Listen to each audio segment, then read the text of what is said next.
Ok, donc correction des exercices 5, 6 et 7 de la fiche d'exercice sur fonction approfondissement.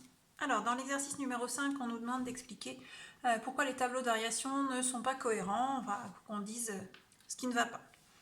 Alors, pour le premier tableau, donc si on regarde la ligne des x, on va constater qu'on a déjà un premier problème puisque nos nombres ne sont pas rangés dans l'ordre croissant. Donc pour le premier tableau, normalement, on devrait avoir 2, 3, 4 et 5 sur la première ligne. Après, ça c'est un premier problème, il faut regarder s'il y a autre chose comme problème. Donc on va regarder sur la deuxième ligne, la ligne des images. Donc on monte de 1 jusqu'à 2, ça c'est cohérent. On descend de 2 à moins 4, ça c'est cohérent aussi. On remonte de moins 4 à 3. Donc il n'y a pas de problème autre sur ce premier tableau. On passe au deuxième tableau. Donc si je procède à la même vérification sur la ligne des x, il n'y a pas d'incohérence. Les nombres sont bien rangés dans l'ordre croissant. On va maintenant s'intéresser à la ligne des images. Donc on monte de 1 à 3, pas de souci. Bon là on a un problème. La flèche, elle ne peut pas être dans ce sens-là. Donc la flèche, elle doit descendre de 3 à 2. Après ça remonte de 2 à 5, puis ça redescend de 5 à 2, il n'y a pas de souci. Donc là le seul problème c'est cette flèche-là qui n'est pas dans le bon sens. On finit avec le troisième tableau. Donc ici, sur la ligne des x, pas de souci. Ensuite, les flèches sont toutes bien dessinées. Maintenant, il faut qu'on vérifie s'il n'y a pas de problème d'incohérence sur les valeurs. Donc, on sait que pi, c'est environ 3,14. Donc, que ça monte de 3 à 3,14, c'est correct. Par contre, racine de 10, vous ne connaissez pas de tête, moi non plus. Donc, ça, il faut utiliser la calculatrice. Et on voit que ça fait environ 3,16. Donc là, on a 3,14. Là, on a 3,16. Donc, on a un problème ici, parce que ça ne peut pas descendre de 3,14 à 3,16, puisque 3,16 est plus grand que pi. Donc voilà, ici on a un problème. Alors on ne sait pas comment le corriger, puisqu'on ne sait pas ce qu'il en est réellement pour la fonction f, mais on sait que le problème se situe ici. On continue avec l'exercice numéro 6. Donc dans cet exercice numéro 6, on a une représentation graphique de deux fonctions, f en rouge, g en vert. Il faut faire le tableau de variation de ces deux fonctions.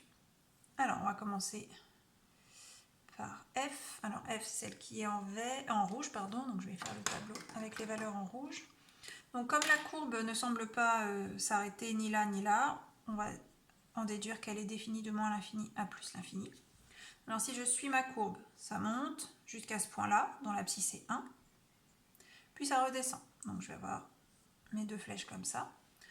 On va juste indiquer l'image de 1, qui est 1. Donc voilà pour le tableau de variation de f. On va faire la même chose pour le tableau de variation de g. Alors g de la même manière va être défini de moins l'infini à plus l'infini, parce que sur la partie gauche ça ne s'arrête pas et sur la partie droite non plus. Donc ça monte jusqu'à ce point-là dont l'abscisse est moins 2. Ça redescend jusqu'à ce point-là dont l'abscisse est 2 et ensuite ça remonte. Donc ça monte, ça descend et ça remonte. Il me reste juste à indiquer l'image de moins 2, c'est 2, et l'image de 2, c'est moins 2. Donc voilà pour les tableaux de variation de ces deux fonctions. On continue avec la question 2, donc vous avez des inéquations à résoudre. Donc f de x inférieur ou égal à 3. Donc je m'occupe du coup de la fonction rouge. Alors ça c'est une image, donc je place 3 sur l'axe des images, ici. Je trace ma droite horizontale qui passe par 3 et je cherche les points de la courbe qui correspondent. Donc là il se trouve que toute la courbe est en dessous. Donc toutes les images par la fonction f sont inférieures à 3. On peut le voir aussi grâce au tableau, puisqu'on voit que le maximum de cette fonction c'est 1. Donc pour la première équation, l'ensemble des solutions, c'est tous les nombres, ou moins l'infini plus l'infini. Ensuite, pour la deuxième inéquation, f de x strictement supérieur à 0. Donc là, je place 0 sur l'axe des ordonnées, je trace mon trait comme ça, et je regarde tout ce qui est au-dessus. Donc au-dessus, c'est toute cette partie-là de la courbe, dont les points ont des abscisses allant de 0 jusqu'à 2. Puisque c'est strictement supérieur à 0, je vais devoir ouvrir les crochets. On continue avec la question B. avec la question B, g de x inférieur ou égal à 0. Donc cette fois-ci, on est sur la courbe verte. Inférieur à 0, ça veut dire en dessous de l'axe des abscisses. Donc on a toute cette partie-là, puis cette partie-là. Donc on va avoir un ensemble solution en deux parties. Donc de là, c'est-à-dire de moins l'infini jusqu'à moins 3,5. On verra ce qu'on fait du crochet après. Union 0 jusqu'à 3,5 environ. Alors, mes crochets. En moins 3,5, l'image vaut 0. Comme j'ai inférieur ou égal, je peux la prendre. En 0, l'image vaut 0. Donc pour les mêmes raisons, je ferme le crochet. Et en 3,5, je ferme le crochet aussi. On continue avec g de x strictement supérieur à moins 2. Donc, strictement supérieur à moins 2, ça veut dire qu'on est au-dessus de cette droite. Donc toute cette partie-là convient, sauf le point là qui est à moins 2. Donc on va commencer à ce point-là, dans l'abscisse est moins 4. On continue jusqu'à ce point-là, dans l'abscisse est 2. Union, je repars de ce point-là jusqu'à plus l'infini. Alors, en moins 4, je dois ouvrir parce que c'est strictement supérieur à moins 2 et c'est pareil pour les autres points. Cet ensemble-là, j'aurais aussi pu le noter de moins 4 à plus l'infini, auquel j'enlève 2.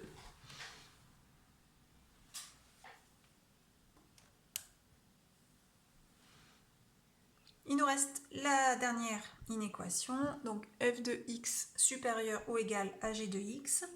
Donc il s'agit de trouver pour quelle valeur de x les images par f sont supérieures aux images par g, c'est-à-dire la courbe rouge est au-dessus de la courbe verte. Donc ça ne se produit que de là jusque là, donc c'est-à-dire pour les points dont les abscisses sont entre 0 et 2,5. Comme c'est supérieur ou égal, ça veut dire qu'au point d'intersection, je peux prendre les abscisses. Voilà pour l'exercice numéro 6. On termine avec le numéro 7. Donc vous avez un tableau de variation qui est tracé et vous devez justifier vos réponses lorsque vous comparez les deux nombres. Alors on doit comparer f de moins 10 et f de moins 5. Donc ce type d'exercice, on en avait déjà fait dans le premier chapitre qu'on avait fait sur les variations. Alors, moins 10 et moins 5, il faut que je regarde ici où est-ce qu'on les place. Donc ils vont entre moins l'infini et moins 2. Moins 10 étant avant moins 5, puisque c'est plus petit. Donc on a moins 10, moins 5. Sur cette partie-là, la courbe monte, la fonction est croissante. Donc les images de moins 10 et de moins 5 vont être rangées dans le même ordre que moins 10 et moins 5. Donc pour justifier, on va dire que moins 10 est inférieur à moins 5 et f est croissante sur moins l'infini, moins 2.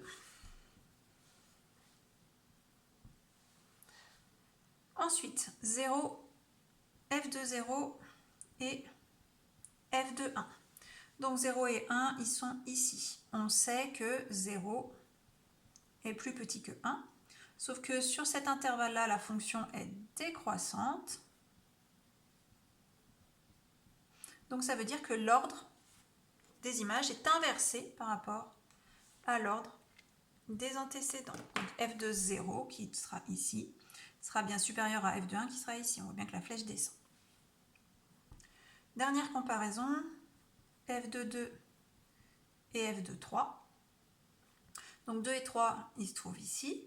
On sait que 2 est plus petit que 3 et que sur cet intervalle, f est croissante. Donc ça signifie que, puisque la fonction est croissante, les images seront rangées dans le même ordre que les antécédents. J'ai le même signe ici. Donc ça c'était pour la question 1. Il nous reste la question 2 pour terminer. Peut-on comparer moins 4 et f de moins 4 et f de 0? Alors moins 4 c'est ici et 0 c'est ici. Donc le problème c'est que ces deux valeurs ne sont pas sur un intervalle où la fonction est monotone. On voit qu'elle est d'abord croissante puis décroissante, mais on ne sait pas à quelle vitesse elle croît et à quelle vitesse elle décroît. Donc du coup c'est non, on ne peut pas comparer car la fonction f n'est pas monotone, c'est-à-dire qu'elle n'a pas qu'un seul sens de variation. sur l'intervalle auquel appartiennent moins 4 et 0. Donc l'intervalle auquel appartiennent moins 4 et 0, c'est moins l'infini 1. Voilà pour les exercices.